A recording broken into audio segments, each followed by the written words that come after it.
Her parents sold her because of infertility, until a lonely lumberjack with 4 children took her in. She's pretty, but she can't bear children. What good is she, a barren tree? Please, Pa, please don't. Mabel's voice trembled as her father shoved her forward, making her stumble into the dusty center of the market square. Men laughed, women whispered, children watched, wide-eyed from behind apron skirts. The spring wind carried the stench of manure and smoke, but nothing stung more than the shame in Mabel's chest. Her father, once a respected cattle broker, now a bitter man chasing debt, turned to the crowd. "Half the price of a steer, folks. She can cook, sew, and keep quiet. Anyone with enough coin can take her home tonight." Mabel's cheeks burned, not just from the sun, but from memories of her wedding dress being torn from her, of being dragged out of her husband's house like a thief. She had spent 2 years trying to conceive, praying nightly, swallowing every bitter herb the midwife gave her. Nothing. And then, just like that, her husband took another wife. A younger girl, loud and cunning, who kissed her mother-in-law's hand and declared she'd bear 5 sons, if the Lord allowed. Mabel wasn't even allowed to stay until sunset. They threw her out, the same day the new girl arrived. Now here she stood, dust on her hem, bruises on her pride, and nowhere to go. "Anyone?" her father barked. "She's 22, still has her teeth, just faulty inside." There was a silence, long and ugly. Then the crowd parted. Footsteps. Heavy, slow, purposeful. A man stepped forward, tall and broad-shouldered, his shirt stained with sap and sawdust. His hat shadowed most of his face, but his jaw was strong, his hands rough from work, and his eyes, when he looked up, were not cruel, just tired. Silas didn't speak. He reached into the folds of his coat and pulled out a leather pouch. The coins clinked as they hit the table. No bartering, no question, just enough to silence the jeers. Mabel's father raised an eyebrow. "You sure she don't come with the refund?" Silas looked at Mabel for one long moment, then turned back to her father. "She won't be judged anymore." That was all he said. Then he turned and walked away, without glancing to see if she followed. Mabel stood frozen, hands trembling. Was this really better? Was this mercy, or just another prison? The crowd was already losing interest, drifting away. Her father gave her a shove. "Go on then. You're his now." She picked up her satchel, barely anything in it but a pair of old shoes and a locket with her mother's face inside, and followed the man into the dust. Silas had a mule-drawn cart tied outside the blacksmith's. He didn't help her up, just waited. When she finally climbed in, he handed her a canteen. Long ride. She drank. The water tasted of tin and silence. They traveled in near quiet. The prairie stretching on either side, fields of dry grass, fences leaning like old men, and sky that went on forever. Mabel glanced sideways at him more than once. His face was weathered but not old, maybe 30, maybe younger. There was no wedding ring on his hand, just a nick on the knuckle and a splinter stuck in his thumb. "Why?" she finally whispered. "Why'd you take me?" He didn't look at her. "4 kids," he said flatly. "No mother, no time to find one the polite way." Mabel's breath caught. "So, I'm a governess?" "No, just someone not cruel. That's enough." The cart rocked as they crossed a creek bed. Her heart beat in her ears. That night they arrived at a cabin nestled in a grove of pine and cottonwood. The front porch sagged. A wagon wheel leaned against the barn. Chickens scattered as they pulled in.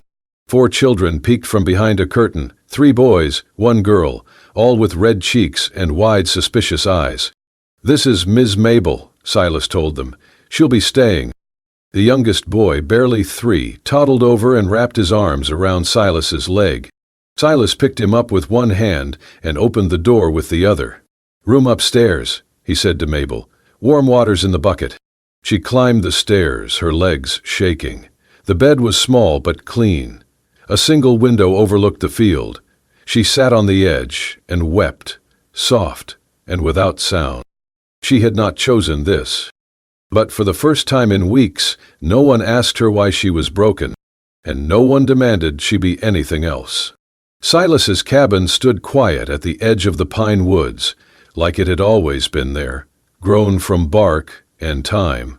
The roof was patched with tarred hides, the porch creaked under every step, and there was no front door, only a blanket nailed over the frame to keep the wind out. Inside, the air smelled of pine resin, old bread, and children's socks. The 4 little ones weren't saints. They were wild like pups, quick to scatter, slow to trust. The oldest boy, Josiah, tested Mabel with narrowed eyes. The second, Eli, was louder, always hungry.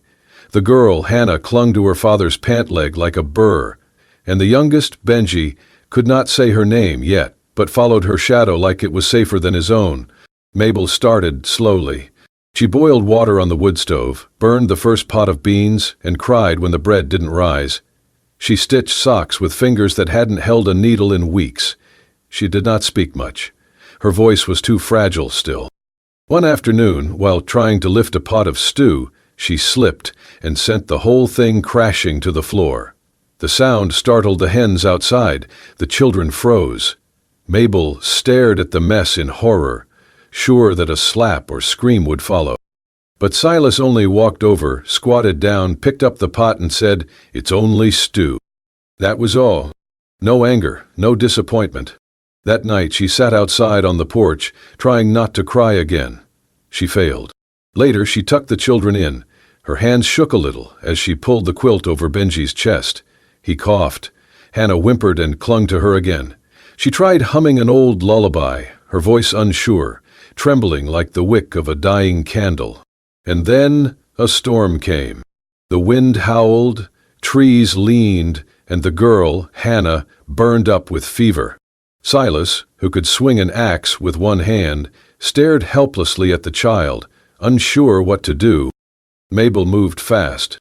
She boiled willow bark, crushed mint leaves, bathed the girl's forehead in cool cloths, murmuring gently through the night.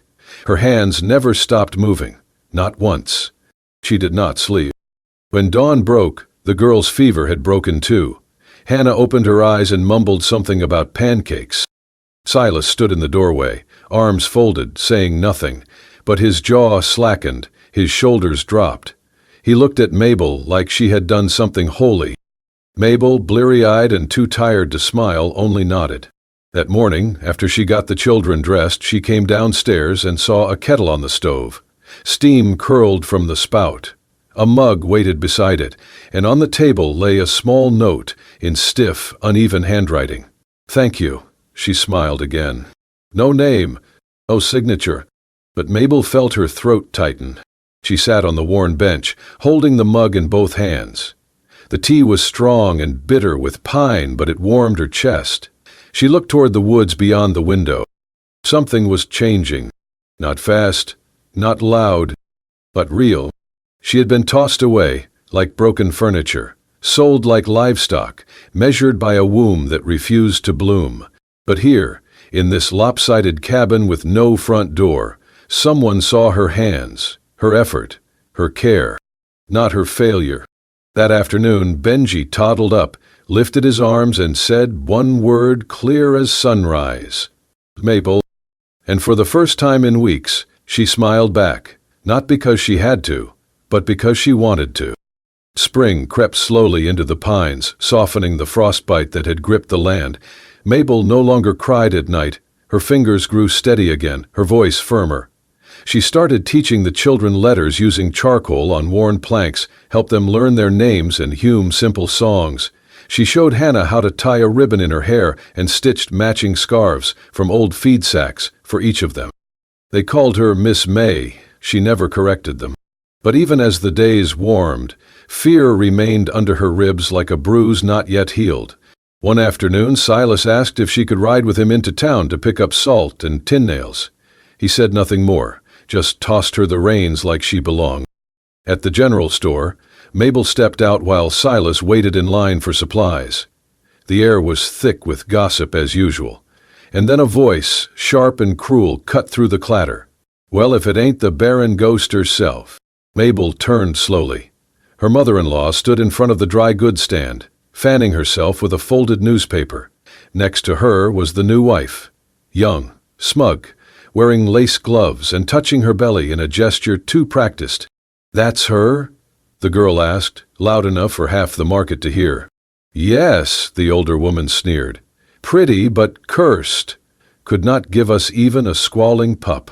"I will," the girl said, chin high. "A big healthy boy. And he will carry the family name, not like her, useless as a cracked jar." Mabel's hands balled into fists at her sides. She did not speak. Her throat was thick with everything she would not give them. The tears, the pain, the shame. She turned to walk away. Then a hand touched her shoulder. Silas. He had stepped out from the shade of the store, dirt still clinging to his boots, eyes like storm clouds. He looked at the two women without blinking, then turned to Mabel, his voice even and low. "She is the only one who can get my daughter to sleep," he said. "The only one who taught Benji not to throw stones. The only one who makes our house feel like it has a roof." Neither woman responded. They just stared. Then Silas led Mabel away, no more words wasted. Mabel sat quiet the whole wagon ride back. That night, when the children were asleep, she made a little wreath from the wild asters that bloomed near the well. She did not know why. She just needed to make something soft with her own hands again. Weeks passed. Then the whispers began. The new wife, so proud and fertile, still had no child. Her belly stayed flat. Her voice grew sharper. She refused to go to church. Whispers turned to rumors. She had taken up with a mail writer from the post station. Desperation drove her to a dangerous plan. Fake a pregnancy by any means. But truth has a smell, and it clings. Her husband found out. The news spread like fire. He kicked her out, tore down the nursery curtains, cursed the lies. He aged a decade in days. Then, one morning, Mabel was in town buying flour when he appeared. Her ex-husband. He looked worn and wrinkled, hat crushed in his hands, shame on every line of his face. "Mabel," he said, soft and broken. "I was wrong. I see it now. You are the only woman who ever truly cared for me. The only one who—" She raised her hand. "I remember the day you let your mother spit on me. The day you threw me out like a spoiled meal because my body could not do what yours could not either." "Huh." He swallowed, eyes darting. "I was a fool." Mabel stepped forward, voice steady. "I have 4 children who hug me when I wake up. I have a man who never asks what I cannot give, only what I want to share.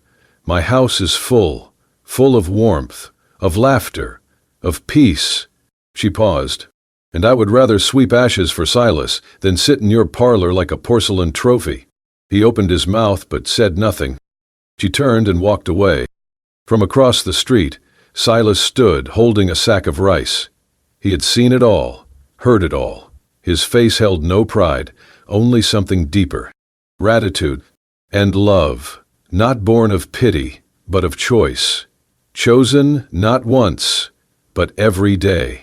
The sky was streaked with ash and orange, a tired dusk settling over the valley when Mabel stepped out to the well. She had forgotten to fetch water for the morning. The children were asleep. The night was quiet. She did not notice the man at first, Jed, the trapper from down the ridge, half drunk as usual, leaning on the fence post that bordered their property. "Well, look who it is," he slurred. "The pretty little mule Silas dragged home from the market. Thought you were barren, but heard you been raisin' kids just fine." Mabel stiffened. "It is late, Jed. You should head home." He chuckled.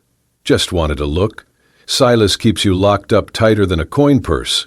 She turned to leave, but he moved fast, too fast. His hand closed around her wrist, rough, unwashed, the grip tighter than necessary. "Come on now," he breathed, reeking of sweat and whiskey. "You owe us all a little smile after all that gossip." Before she could scream, before she could wrench free, a shadow moved like thunder from the barn. Silas. He was there in an instant, no words, no warning. One punch, clean, fast, straight to Jed's jaw. The man crumpled like wet canvas to the dirt. For a moment, all was still. Even the wind seemed to stop. Silas stood over him, chest heaving. Blood trickled from his knuckles. Mabel stared, heart pounding, but not from fear. She had never seen Silas raise his voice, let alone his hand. Jed groaned on the ground, but Silas did not look at him. He turned to Mabel instead, eyes dark and wild. "You all right?" he asked, voice low. She nodded, but her eyes were glassy. Her hands trembled. "I'm sorry," she whispered, though she was not sure why. Silas stepped closer, untying the red kerchief from his neck. Gently he reached for her hand, the one Jed had grabbed, and wrapped the cloth around her wrist. "No one touches you," he said. "Not unless I say." His voice was not angry, just firm, final. Then he looked at his own hand, bruised, bleeding, and shook his head. "Damn fool," he muttered, more to himself than her. Back inside, Mabel washed his knuckles. She used boiled water and a clean scrap of muslin. The room was silent but full, of tension, of something unnamed.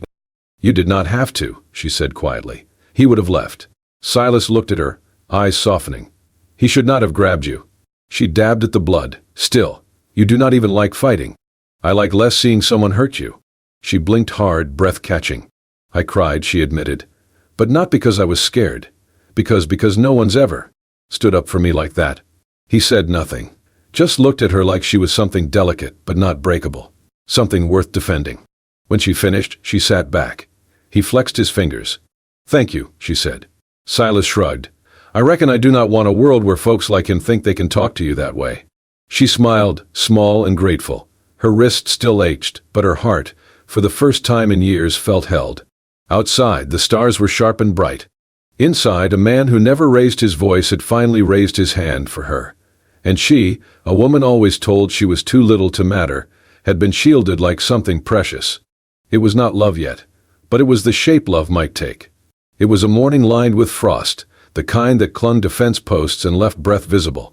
Mabel was kneading dough in the kitchen when the scream rang out across the yard, sharp, high, and unmistakably one of the children.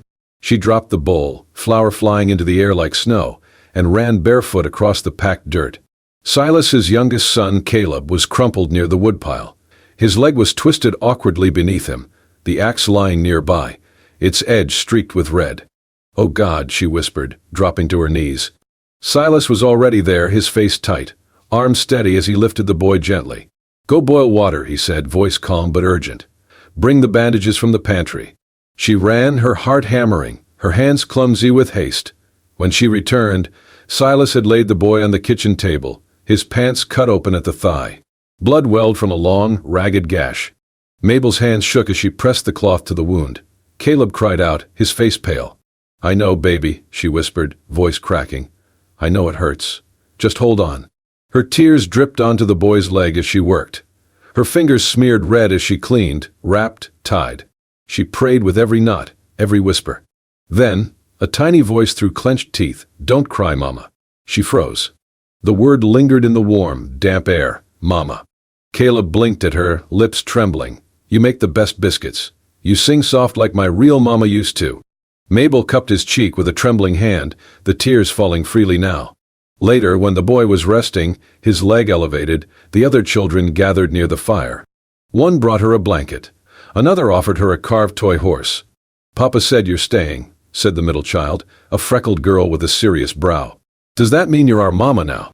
Mabel could not speak. She only nodded, and they did not need more. From that night on, they called her Mama without prompting. It was not loud, not ceremonious. Just real. A name formed by love, not birth.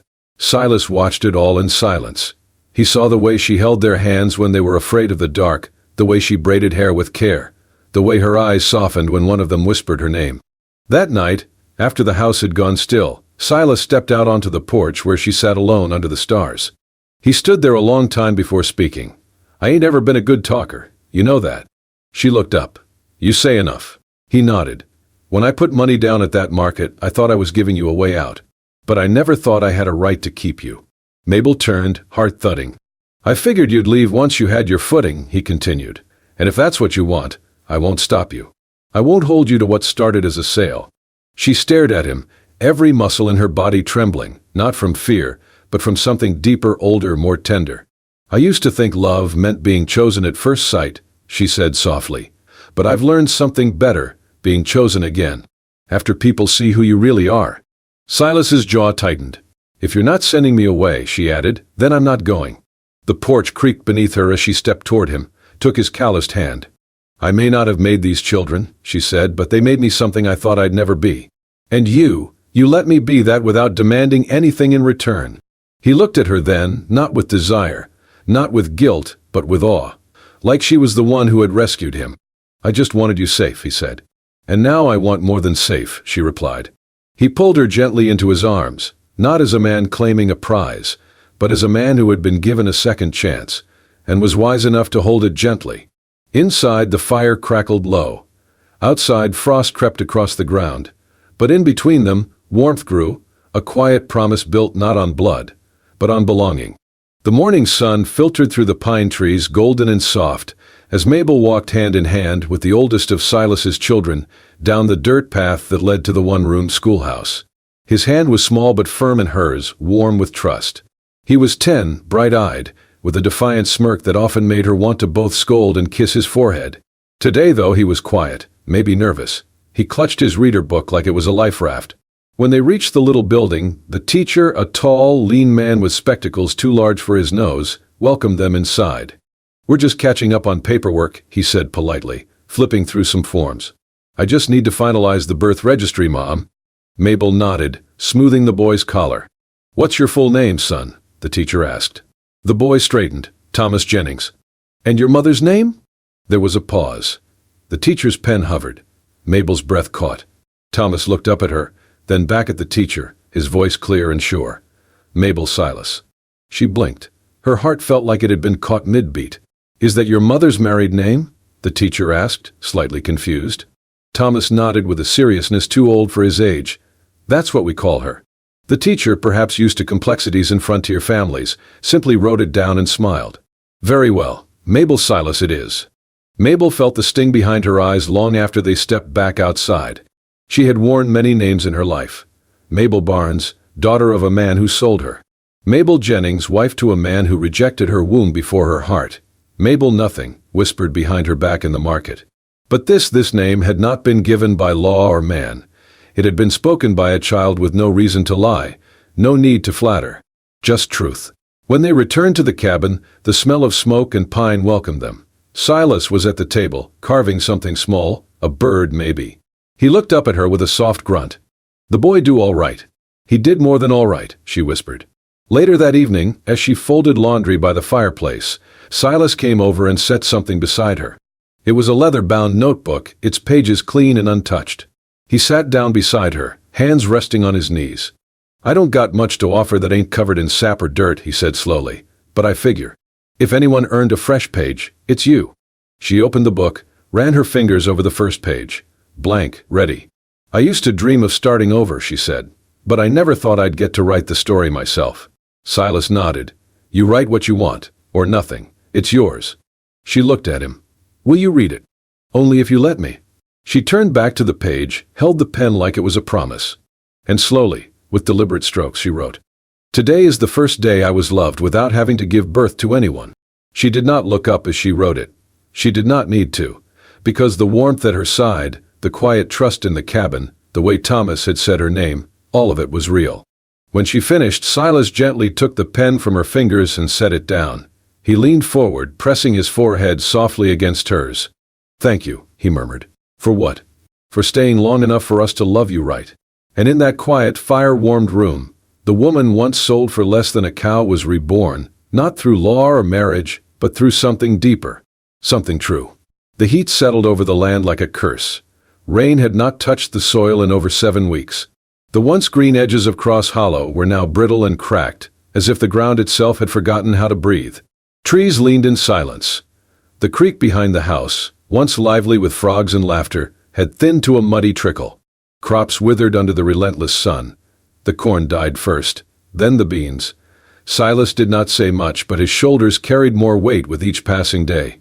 He worked longer, ate less, and came home with dirt in his hair and defeat in his eyes. Mabel watched the children count potatoes like marbles. She heard their stomachs growl at night, though none complained. Even the youngest had learned to be brave when there was nothing left to cry over. But Mabel would not accept silence. Not now. She woke before dawn and filled every bucket, pot, and wash basin with water from the deepest well. Then she pulled a scarf over her hair, wrapped her hands in cloth, and marched toward the dead garden. She dug, even when the earth was hard as stone. She broke the dirt open, turned it over, made room for roots, even where life seemed unwelcome. The other workers watched her. Some shook their heads. A few offered to help, but she refused. This was her fight. Every morning she watered the patch. Every evening she checked the soil. When the leaves sagged, she sang old lullabies as she poured water gently at their base. One afternoon, Silas stumbled through the door, face pale, knees buckling. She caught him before he hit the ground. "Just tired," he rasped, waving her off. But she felt the heat on his skin. He burned with fever for 2 nights. Mabel stayed beside him, wiping sweat from his brow, spooning broth into his mouth between fits of coughing. She spoke softly, stories of green hills and warm bread, though her voice trembled with fear. One night, as the wind howled like a ghost against the shutters, Silas turned in his sleep. His hand reached out blindly, and he muttered, "Mabel, do not leave me, not you too." Her breath caught. She leaned down, lips brushing his temple. "I am not going anywhere," she whispered. "Not when I am needed. And here, I am needed." The fever broke by dawn. When he opened his eyes, she was there, hair undone, dirt smudged on her cheek, hands rough from the hoe, but warm as ever. "You look like hell," he croaked. She laughed. "You should see yourself." Outside, the garden was not dead. Not yet. Tiny green shoots had started pushing through, reaching for life. A week later, one of the boys ran in shouting, "May, there's a tomato." Mabel ran out. There it was, red and stubborn, clinging to a vine as if defying the sun itself. Silas followed slowly. He stood beside her, staring at that single fruit. "How?" he asked, voice raw. She looked at him. "You taught me not everything worth keeping comes easy." He glanced down at her blistered hands. Then, without a word, he bent and kissed each knuckle, soft as rain. That night, they shared the tomato between 6 people. It was cut into slivers thinner than coin, but everyone swore it was the best thing they had ever tasted. Later, as the fire crackled low, and the children slept in tangled piles on the floor, Silas reached for her hand. "I do not have much left to give," he said. "The land is failing. My strength fades. All I have is this place, these kids, and you." She turned to him, her smile gentle. "Then that is more than enough. Because before you, I had a name no one wanted to say. Now I have a garden that remembers my hands, children who call me home, and a man who asks me to stay, even in drought." Silas kissed her knuckles again. "You never needed rain to grow something beautiful." And outside, under a sky still waiting to forgive, the garden breathed. Alive, still trying. Just like her. Years passed, but the wind on the hill never changed. It still carried the scent of dry earth, of pine needles baking in the sun, and the faint, stubborn sweetness of mustard greens growing against all odds. Mabel's garden, once a handful of seeds on cracked soil, now stretched wide behind the house. It was not grand or orderly. It bent with the wind, grew in crooked lines, spilled over the rocks and into the path. But it was alive. It was hers. And every morning Silas stood on the porch, hands behind his back, watching her tend it. He never spoke while she worked. He just stood there, quiet as always, as if watching proof that miracles did not need loud voices to bloom. Then one spring, the men came. Government men in clean boots and dustless hats, holding maps and promises. "There will be a railroad," one said, "right through this hill. We will pay good money." Mabel stood silent beside Silas, fingers curled under her apron. "Think of what you could give your children," the man added. "A real home, not just land and stories." Silas looked past them, past the papers and suits and easy smiles to the garden beyond. The plants swayed gently in the breeze. He saw the fence he had built with his own hands. The swing Mabel had hung from the oak tree. The stones marking where the dog had been buried. The carved bench where they had sat that first hard winter. Everything that had ever truly belonged to him stood right there. "No," he said simply. They tried again, but he raised a hand. "I am not moving. This land is not for sale." Later that evening, he and Mabel hammered a wooden sign at the edge of the road. It read, "Not for sale. Someone was once allowed to stay here. That is enough." The news spread through the town. Some mocked him. Others nodded quietly, understanding more than they said. Years went by. Their children married, brought home grandchildren. The house filled with noise and bread baking, and the clatter of small feet. Life carved itself into the hill like roots, deep, steady, unseen from afar, but unshakable. And the garden never died. Even in drought it came back. Not just mustard greens anymore, but beans, corn, onions, sunflowers tall enough to hide behind. One crisp fall afternoon, a grandson asked Silas, "Grandpa, why do you never call it just Mabel's garden?" Silas walked the boy to the gate and pointed to the archway above it. There, carved carefully into the wood, were the words, "She did not bear my blood, but she gave birth to the rest of my life." The boy blinked. "You mean she gave you a new start?" Silas smiled. "She gave me everything." When Mabel passed, they buried her at the foot of the garden, under the same tree where she had once hung wind chimes. On the stone, Silas etched one line by hand. Here grew everything she was never given, and all that she gave anyway. He sat beside that grave every morning, until one day he did not come out. They buried him beside her, beneath the whispering tree. The garden never stopped growing. And long after the railroad curved around the hill, long after the suits forgot why they came, travelers would still pass the old fence and read the sign, "Not for sale." Because sometimes a place remembers those who refuse to leave. Sometimes dry hills bloom for the ones who chose love when no one else did. If this story touched something quiet and true inside your heart, the way Mabel's garden bloomed where no one believed it could, then you are in the right place. At Wild West Love Stories, we bring you more than just romance. We bring you grit, sacrifice, and the kind of love that rises from dust and stays through drought. Stories like Mabel and Silas's remind us that even the most forgotten hills can hold the deepest roots. If you want more tales of devotion, defiance, and hard-earned hope, make sure to like, subscribe, and ring that bell so you never miss a single ride into the untamed heart of the American frontier. Because out here, love is never easy, but it is always worth it.